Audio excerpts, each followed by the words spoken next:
केंद्र सरकार द्वारा नई शिक्षा नीति लागू की गई है, जहां कांग्रेस पार्टी के द्वारा जबलपुर में एक पत्रकार वार्ता का आयोजन करते हुए नई शिक्षा नीति के खिलाफ अपना विरोध दर्ज कराया गया। जहां कांग्रेस पार्टी के पूर्व महामंत्री सौरभ शर्मा ने पत्रकार वार्ता के माध्यम से बताया कि केंद्र सरकार के द्वारा नई शिक्षा नीति लागू की गई है, जहां छात्र छात्राओं के भविष्य के साथ केंद्र सरकार के द्वारा खिलवाड़ किया जा रहा है।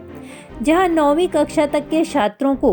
कोचिंग न जाने के लिए नई शिक्षा नीति में कहा गया है, जिसका कांग्रेस पार्टी विरोध करते हुए आने वाले समय में आंदोलन पूरे मामलों को लेकर करेगी। वहीं केंद्र सरकार अब छात्र छात्राओं पर अपनी मनमानी चला रही है, जिससे स्कूली छात्रों का भविष्य खतरे में नजर आ रहा है। कांग्रेस पार्टी नई शिक्षा नीति के खिलाफ प्रदेश स्तर पर आंदोलन करने जा रही है। बाकी सर्कुलर में बहुत अच्छी चीज़ें जैसा फिक्स फॉर्मेट रहता है उसके तहत जारी की गई है कि वहाँ का एनवायरनमेंट कैसा हो,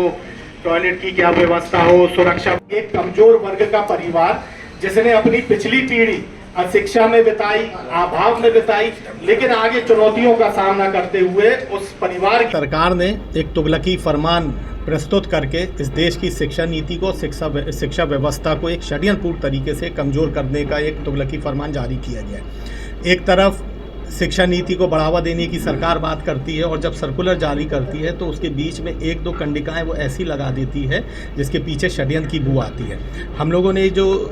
जनवरी 2024 में केंद्रीय शिक्षा मंत्रालय ने शिक्षा नीति जारी करी है